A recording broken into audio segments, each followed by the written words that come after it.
Hi everyone. So I've been having a few technical difficulties this morning. So I'm hoping that I saw there was a few people were waiting on the last video. So I'm hoping that people will be able to see this second video and that we'll be able to get started. So I'm going to give it a minute or two and I'm just going to ping the link on Facebook as well. So just bear with me a minute or two and we will get started.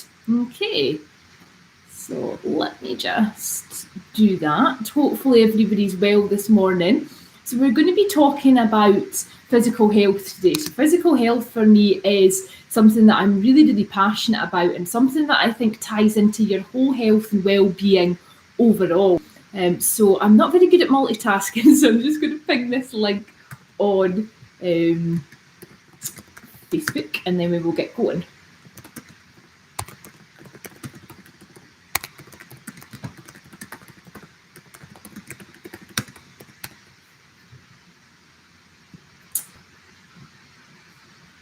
Okay, so all the best laid plans, as they say. I would love if you could just type in the chat box and let me know that you're here, the comments. So even just a little emoji to let me know that you're here would be amazing. So as I said, today's topic is physical health. And there's so many different elements to our physical health that are actually really quite easy for us to influence. But one question I would have for you to start with is, how much are you prioritising your physical health? So again, type away in the comments box if you want to do that and let me know how often you are actually putting your physical health at the top of the priority list there. Hi Jade, great to have you here this morning. And I really want you to think about in this scheme of your whole life, so in terms of your relationships, your health, your career, your family, the housework, where does your physical health really sit in that order of priorities? For a lot of people, it isn't the number one priority. There's so many other things that are going on. Hi, Lisa, great to have you here this morning as well. And what we do is we kind of get so busy on our to-do list, so busy on essentially ticking off things and putting loads and loads of pressure on ourselves to be doing all of the time, and we feel maybe a little bit guilty if we're giving back to ourselves and giving this time to ourselves.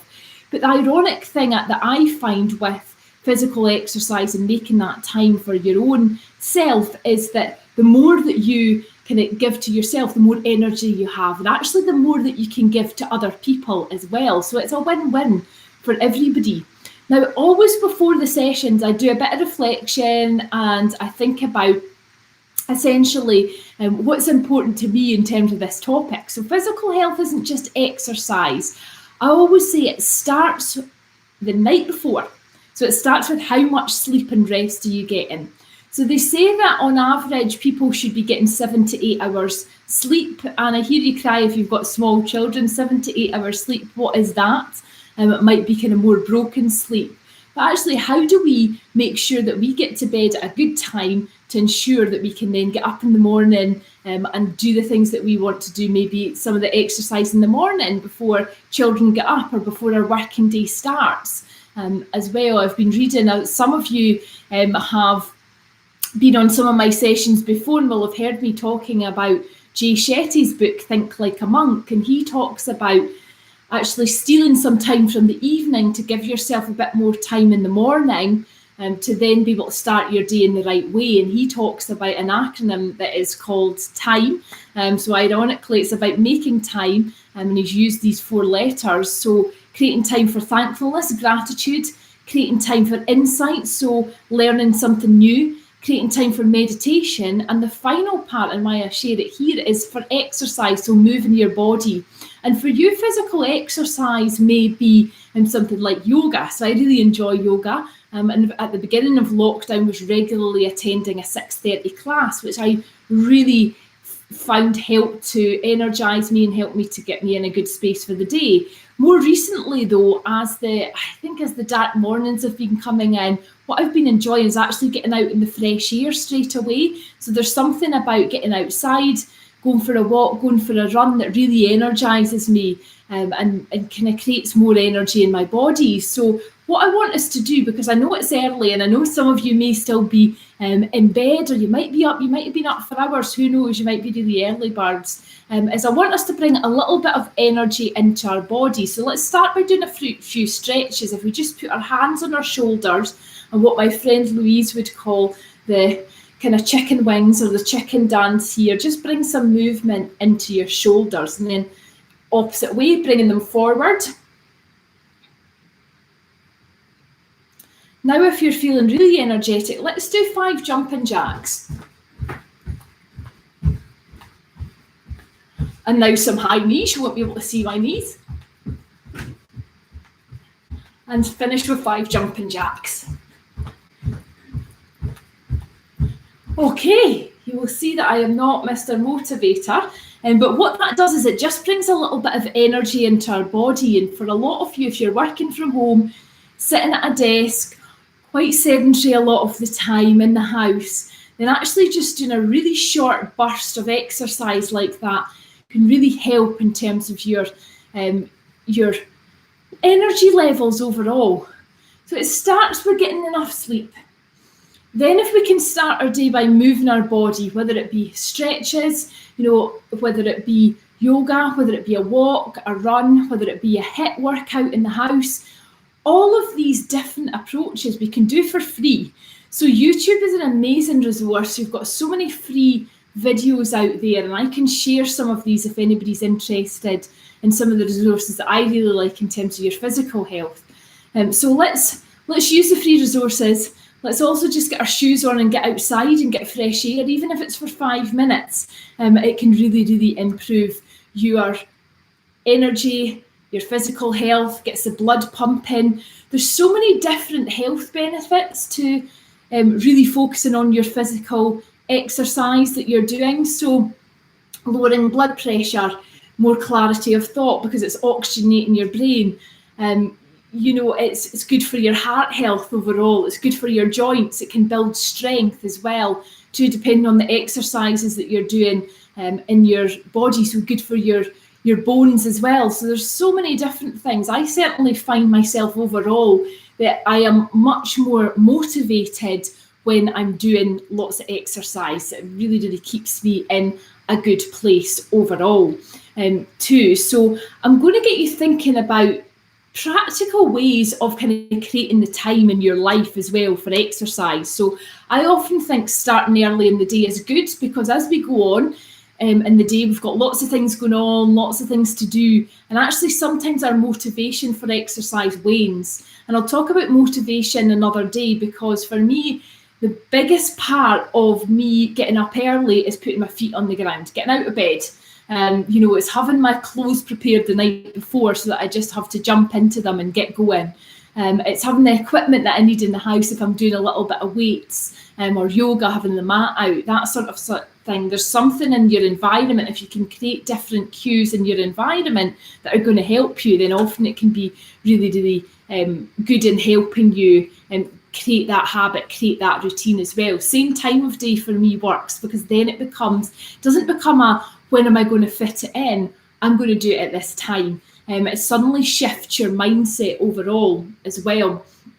Also, another thing to be thinking about is the fuel that we're putting into our body, so our food.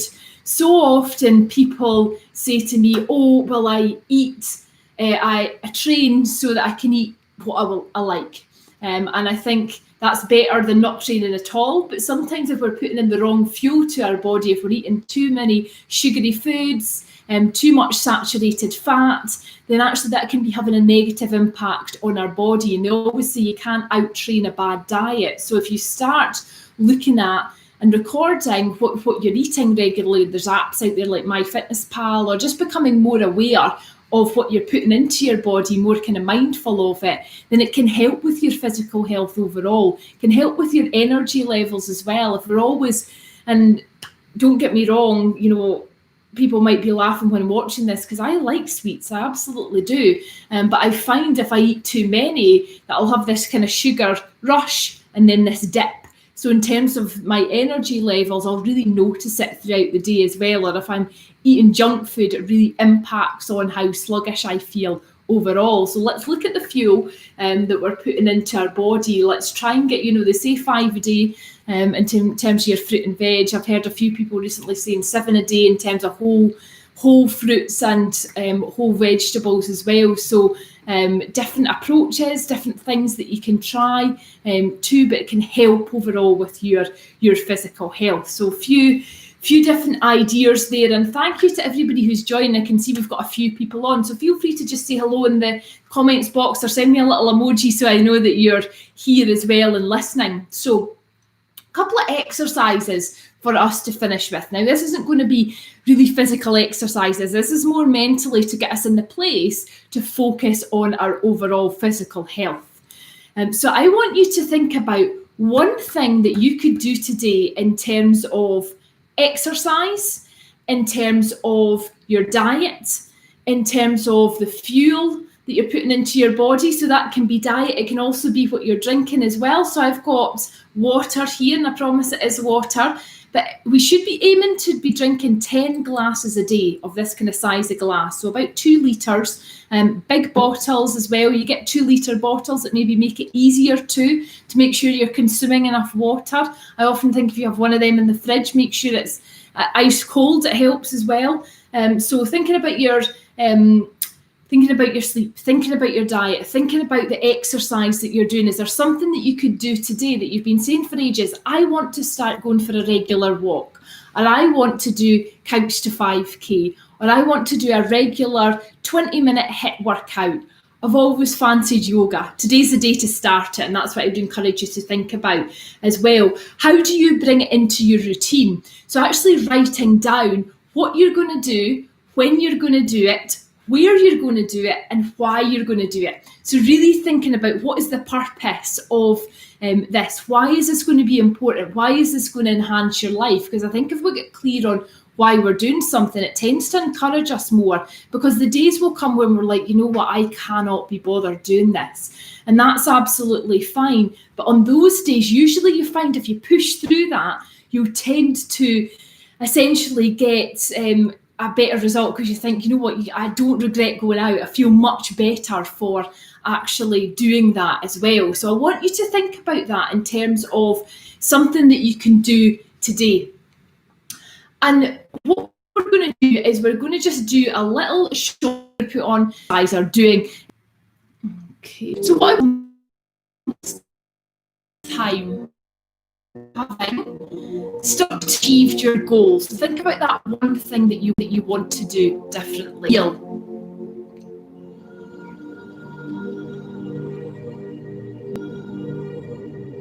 what does success look like in your life? What can you see? Might be nice to close down your eyes to do this as well.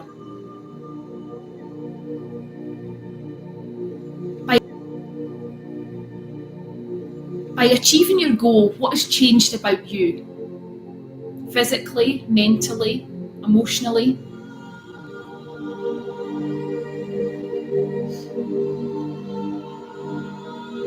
Just notice how that feels.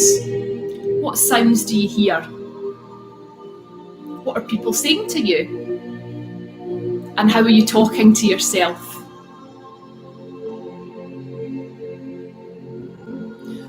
What do you need to do to take the first step? It's always the first step that sometimes can feel like the most difficult. But today, within the next 24 hours, what are you going to do to take that crucial next step?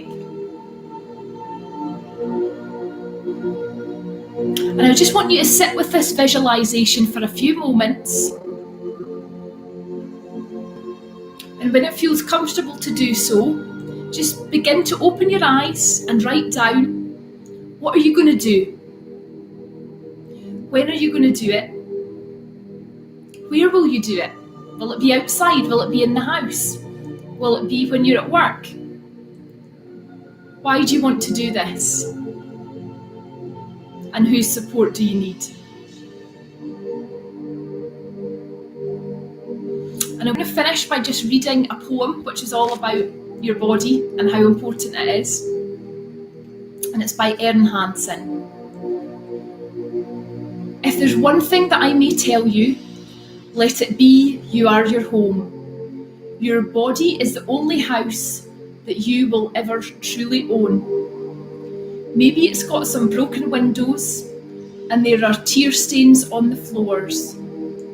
Maybe you look the things you wish weren't. Maybe you lock the things you wish weren't there behind many doors.